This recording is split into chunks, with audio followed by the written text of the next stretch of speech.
Good evening, ladies and gentlemen, and welcome to your news edition. These are the headlines. In its latest editorial, Al-Jaish magazine reminds us that Algeria's history is marked by memorable events of glory and pride that shape its future, notably the outbreak of our glorious liberation revolution on November 1st, 1954.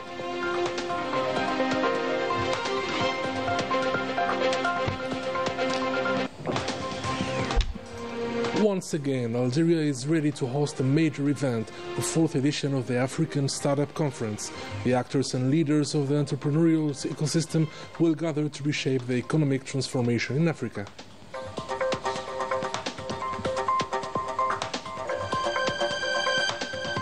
The Moroccans keep protesting for their basic rights, and their demands are met with brutal repression by the Makhzen police.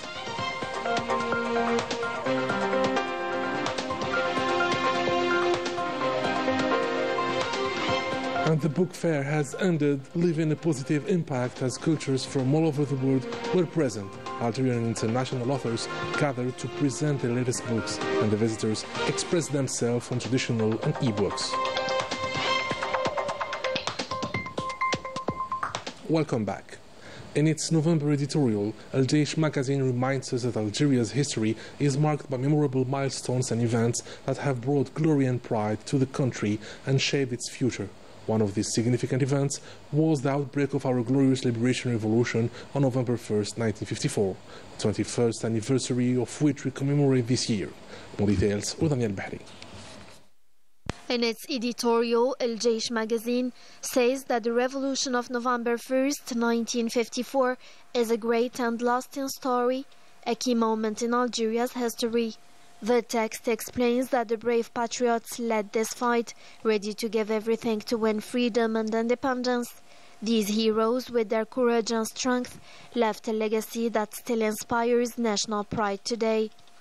Al-Jaish magazine reminds readers that the desire for freedom started long before 1954, from Emir Abdel Qadir to other resistance movements and uprisings. This flame of freedom never went out. The martyrs and fighters for independence showed unity and strength, qualities that continue to guide the Algerian people. President Abdelmajid Tebboune, the Supreme Commander of the Armed Forces, Minister of National Defense, highlights that Algeria's strength and pride depend on the vigilance of its institutions and the commitment of its citizens. These are essential for protecting sovereignty, building a strong state, and facing threats against the country.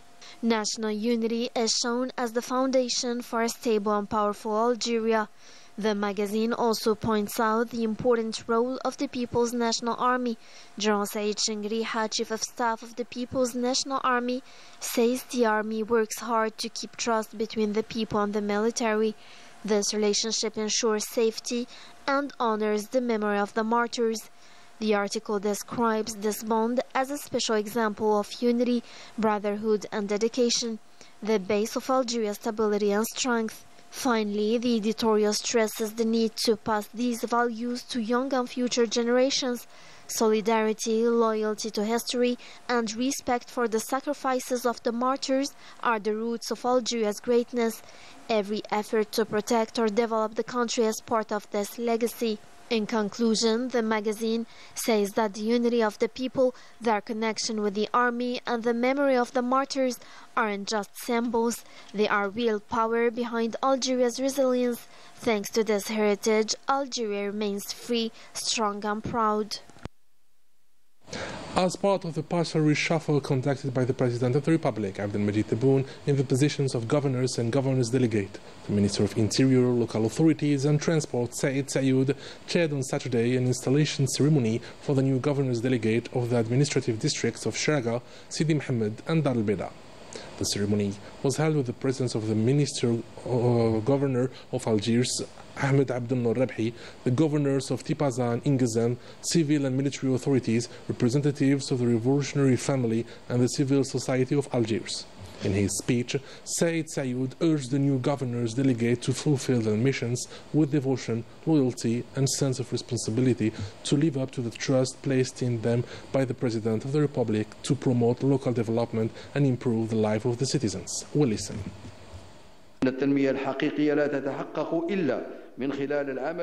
True development can only be achieved through teamwork and a shared sense of responsibility, values that the President of the Republic has emphasized on many occasions. I have also promised to continue working hard to make the capital city a true symbol of our nation's progress in all fields. The recent achievement of ranking among the top 5 at the global level is the best proof that the capital is experiencing real growth. In order to develop rural transport and reduce traffic congestion in the capital, the Minister of Interior, Local Authorities and Transport, Said Sayyoud, inaugurated the cableway connecting Bab el-Oued to Zghara through Silas neighborhood, with the presence of local authorities and specialists of the sector after finishing the restoration work and the modernization of the 3 stations. This inauguration is part of a national strategy to modernize transport and the transport infrastructure by focusing on new technologies that respect the environment. As part of the enforcement of the cooperation as well as the exchange of expertise between Algeria and the Czech Republic in the civil defense sector, a Czech delegation from the Rescue and Firefighting Department is visiting Algeria upon the invitation of the General Director of Civil Defense, Boilen Borlev. The Czech delegation was received at the headquarters of the National Unit for Training and Intervention in Dalbeda, where our guests were given a detailed explanation on the administrative and operational structures of the sector, as well as details on the specialized teams and the Algerian experience that proved its efficiency locally and internationally. On the sideline of the Second World Summit for Social Development, the Minister of Labour, Employment and Social Security, Abdelhak Saihi, held in Doha a meeting with the assistant of the Iranian President for Social Affairs, Dr. Ali Rabi'i. The 2 parties evoked the ways to reinforce the bilateral cooperation in the sectors of common interest.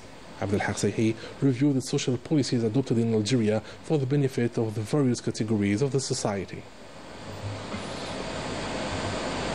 Algeria once again rejoiced in hosting a major event. This time, it is the 4th edition of the African Startup Conference, a three-day event that will reshape the economic transformation in Africa and reunite all actors of the entrepreneurial ecosystem, shedding the light on a new generation of creative leaders. More details with Manel Boubagara. In less than a month, Algiers will become a hub for African innovation by hosting the African Startup Conference, an event that is nothing less than pivotal for the young entrepreneurs, investors and experts coming from all 4 corners of the world. According to them, it is an expertise exchange that should not be missed. This event aims to enhance understanding and promote the African startup ecosystem.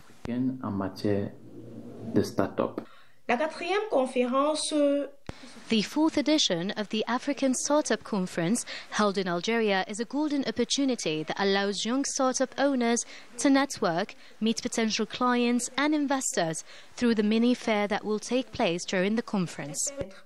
À travers la mini-foire qui se tiendra lors de la conférence. A meeting where creativity and technology collide in order to transcend African development, making startups more than a means to achieve financial independence, but a true enhancer for global economic growth while answering the local needs through adapted solutions. Les startups jouent un rôle très important dans le développement. Startups are very important in the African economic development. They are the catalyst of innovation and job creation, while modernizing our traditional sectors, attracting investors and contributing in creating a more competitive economy in order to face unemployment. Effectivement, à la lutte contre le chômage. Algeria is important in this dynamic with its strategic location, its growing talents and its public policies in favor of innovation. It actively contributes in reinforcing this intra-African cooperation. Algeria becomes a hub full of opportunities where collaborations can lead to tangible and long-lasting partnerships. The event will be taking place in Algiers on December 6th to the 8th, contributing to the Africa we know, innovative, creative and forward-thinking. The Moroccan youth's peaceful fight for dignity faces harsh repression, with many paying a heavy price under an unfair system. Najah Tiyar with the details. Unarmed but determined, Moroccan youth took to the streets to demand a universal right, dignity. Their peaceful call for change was met not with dialogue, but with a harsh reality of a despotic power, where repression became the regime's only answer. We are the new generation of this country. We went out into the streets as ordinary citizens, demanding our most basic rights, but very soon we were faced with an authoritarian reality that made repression its only answer. That's when we understood that our first demand, even before health or work, had to be dignity. Hundreds of young Moroccans are paying a heavy price for their commitment, with some sentenced to up to 15 years in prison under conditions denounced as inhumane. International and local human rights groups have voiced grave concern over this alarming wave of repression targeting those who dare to protest. The wave of persecutions against young protesters has crossed all limits, deepening the rift between the state and the society, and instead of dialogue and reform, the country is once again gripped by fear and repression. The United Nations renewed mandate for the MINURSO highlights the ongoing struggle and undeniable right of the Sahrawi people to freely determine their own future, as illustrated in this story by Najah Tayyar. After more than a half a century of relentless struggle, the Sahrawi people stands at a new turning point in their fight for self-determination. Despite the enduring political and diplomatic barriers, their unwavering pursuit of the legitimate rights continues to keep their cause alive. The solution confirms the extension of the MINURSO's mandate for 1 year. The United Nations remains responsible for the decolonization of the Western Sahara, a process that can only be achieved through a free and transparent referendum, allowing the Sahrawi people to choose their own future. With unwavering resolve, the Sahrawi people have responded to the UN Security Council Resolution 2797, reaffirming their call for independence and self-determination. Their message is clear and defiant: no to occupation, yes to freedom.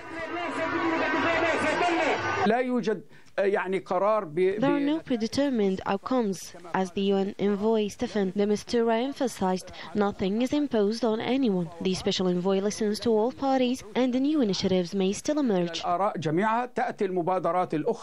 Experts and legal analysts warn that, despite the Moroccan regime's claims of victory, the Sahrawi people's right to self-determination remains the cornerstone of any just and lasting solution.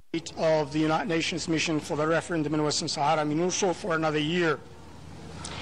The extension of MINURSO mandate today testifies to the Security Council's continued commitment to a just, lasting solution in line with its relevant resolution in Western Sahara.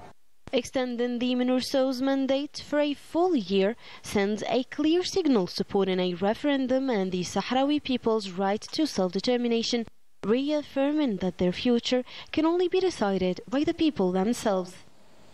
A new scandal haunts France, with unrevealed images showing how far the far right's influence goes, affecting the farmers, the people, and even the parliament. Manal Boubacara. The Élysée is once again shook by the Saint-Salin affair, brought to light by the recent investigations of Mediapart and Libération. 2 years after the events, the release of previously unseen footage has reignited the controversy. Far from being a simple security blunder, the violence suffered by angry farmers reveals the reality of a France governed by a radicalized far right, where the doctrine of force prevails, from the streets to the benches of the parliament. Of course, it is not acceptable. I saw the video that confirms this, and there will be an investigation and repercussions following the event. Pour partie disproportionnée, il y a une enquête qui l'établira et il y aura des sanctions évidemment. Economically speaking, the Fifth Republic seems determined to pursue a risky taxation policy, further increasing the deficit with the same measures advocated by the far right. You speak about how France has one of the highest taxation rates in the world that only applies on the poor. When you see the social security status since 2003, you have more than 8% that is financed by the VTA and less than 8% financed by employer contribution. The financial statements worsen year after year. In 2021, we lacked 400 million euros. In 2023, we lack 1 billion euros. Each year is worse than the other. According to a recent report by the Bank of France in 2024, nearly half of households witnessed a decline in their purchasing power that goes beyond 6%. A worrying fact that is now confirmed by Eurostat data, as around 16% of French people now live at risk of poverty. Yet, no clear solution is in the horizon for a nation that simmers in doubt and fear. And now we will take you to the book fair, where emerging Algerian authors are blending cultural heritage with global expression through their books to showcase a modern, creative Algeria to the world. More details with Najah Tayyar. The Algerian literary talent has made a great appearance this year in this 2025 International Book Fair, with young Algerians writing novels both in Arabic and English, extending Algeria's creativity and strengthening Algeria's cultural visibility abroad. I have two literary books named because I was born as a Malaysian child, and the novella recently published named Memoria. So my books, although I write in English, my books are profoundly Algerian in its essence. I want to show the people or make them remember that our land is not only a land of resistance, but it's a land of memory, of devotion to our country, and most importantly, a enduring hope that resonates beyond our borders. I added an Algerian touch to my book, which is storytelling. I used Arabic words in my book and the translation below. So that will give them another vision about horror stories. Horror stories is not only Annabelle and horror movies that we see in cinema. It could also be with an Algerian touch. I have three books about self-development and one book about Palestine. About my research, I want to show the world that Algeria is a country that stands and that supports who suffer. This year, featuring young Algerian authors alongside the international participants from the other countries, the fair stands as a meeting point for the cultures and young creative minds that goes beyond showcasing books, celebrating dialogue, openness, and the shared curiosity of the new generation. I think books are a fantastic way to speak between cultures. You know, the easiest way to travel anywhere is through a book. But I think this specific books fair is fantastic. We don't really have things like this in the United States, and it's a great opportunity for people to discover a little bit about what American authors are publishing. These young authors are quite exploiting the literature and the fluent foreign languages they master as a powerful bridge between the mother country's heritage, nation core principles, at the global stage. And as the fair draws readers and publishers from across the region and beyond, Algeria's message is clear. Its stories, written in any language, are windows to a proud culture to inspire the world. And under one slogan, 49 countries reunite under the dome of the 28th edition of the SILA. An edition that promotes and preserves cultural heritage, diversity and inclusivity, all while sharing yesterday's memory to build tomorrow's legacy. Report by Manel Boubakara. Welcome to the Algerian International Book Fair, a place where no books are simply sold without the stories of forgotten souls being told. And for 10 unforgettable days, Algeria becomes the beating heart of the world's culture and art. Here, cultures don't collide, but under one slogan, they coincide. Books, a crossroad for cultures, a demonstration on how sharing knowledge through the endless cultural nuances can help preserve heritage, traditions, and the lessons learned from our past. For this event, no efforts were spared from Algeria's Ministry of Culture and Art, nor from the local editors and publishing houses, showing how literary works can serve as an inspiration, a teaching tool, or a reminder of what the collective memory holds. There was no shortage of literary diversity, from fiction to non-fiction, with a broad embrace of linguistic pluralism that is seen through the surge in English publishing, which is now supported institutionally and digitally by Algeria's national policy. The Sealer's quiet reserve of thrill is far from over. With more than 49 countries taking part in the event, all four corners of the world were represented, from the shimmering Gulf to the sands of the Sahel, from the Mediterranean to the heart of Palestine. Nations have gathered not to compete, but rather to connect. Assalamu alaikum. Ibrahim Al-Mihannidi من وزارة الثقافة دولة قطر. I'm Ibrahim Al-Mihannidi from the Ministry of Culture of the State of Qatar, and we're delighted to be in the Algerian International Book Fair in its 28th edition. We're participating with a wide range of Qatari authors, poets, novelists, researchers and others. Through our participation last year as the guests of honor, as well as this year, we can tell that Algerians are well-educated and book-oriented people. It is very clear given the massive crowd we're witnessing here today. It is important to recognize that the Arab culture is what reunites us, even if some of our traditions might differ. The cultural transfer to the upcoming generation is of a tremendous value to the Arab countries. صاعد الله يبارك فيه بتكون أفضل وأفضل للبلدان العربية كعامة يعني. Just a few steps away from Qatar, Africa writes its own future through the Pan-African space, bursting with colors, music and meaning, a true tribute to the stories that shaped the continent and continue to shape the world. Many are still interested in books, and from what I can see and the atmosphere in the Sila, many young people and families and so on buy books, and from that point of view I hope that they will come first to this space, African space. Endless discussions on digital storytelling. This year's fair celebrates Africa not as a single story, but as a collective full of glory. Just like this year's guest of honor, Mauritania, a nation which soul is made of melodies straight from poetry, taken over by the wisdom learned through each contingency.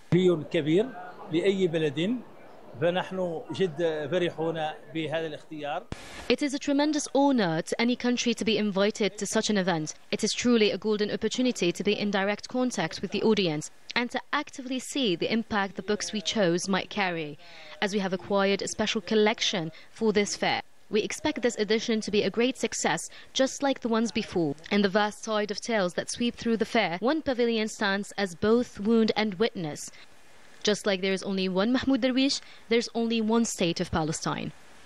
We are representing Palestine, the Palestinian culture, with our books, many titles, cultural titles. We have books of Mahmoud Darwish, our revolution poet. We have also Fadwa Tuqan, Ibrahim Tuqan, Samih al-Qasim, and other poets. Every book published a form of resistance. Through literature, hope is restored, the memory is preserved, and the people will prevail. As a host, Algeria stands proudly at the crossroad of Africa's voice, the Arab world's heart, and the Mediterranean's memory, because here, knowledge isn't just power, it's heritage, it's identity, it's the invisible thread that ties humanity together. At the same fair, many visitors expressed their lasting love for printed books despite the rise of digital reading. They said nothing compares to the feel, smell and warmth of a real book in their hands. Report Varner Bahri. At the Algiers International Book Fair, many visitors shared that they still prefer printed books. They spoke about the comforting smell of paper, the pleasure of turning each page, and how holding a real book feels warmer and more alive than reading on a screen. Some also mentioned that e-books can strain the eyes, while paper books offer a sense of calm and connection.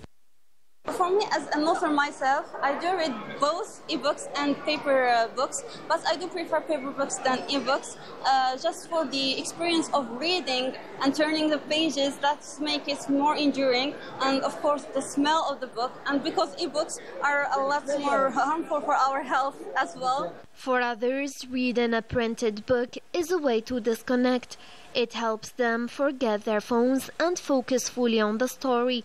They love seeing books on their shelves and often lend them to friends after reading, something that makes the experience more personal and shared. For my person, I like reading paper books because it makes me forget about my phone. I love reading books because I feel the story more in real books. Real books make reading feel special. Some readers said their love for printed books comes from nostalgia. Turning pages reminds them of the old days and feels more original and meaningful than scrolling on screen. For them, reading on paper connects the past and present in a special way. I like reading books because than like ebook, because I would say like nostalgia. Reading books will be like the original thing, like not just like scrolling on the internet, like scrolling some papers. I would say like turning pages will be more original and will be more somebody like we can read, like call him a reader. An original reader reads from a book, not from the ebook, like not from the internet. Even in a world full of technology, printed books continue to touch people's hearts. They aren't just about reading, they are about feeling, remembering and connecting in ways no screen can ever replace. And with this, we come to the end of our edition. Ladies and gentlemen, thank you for being with us. Have a good night.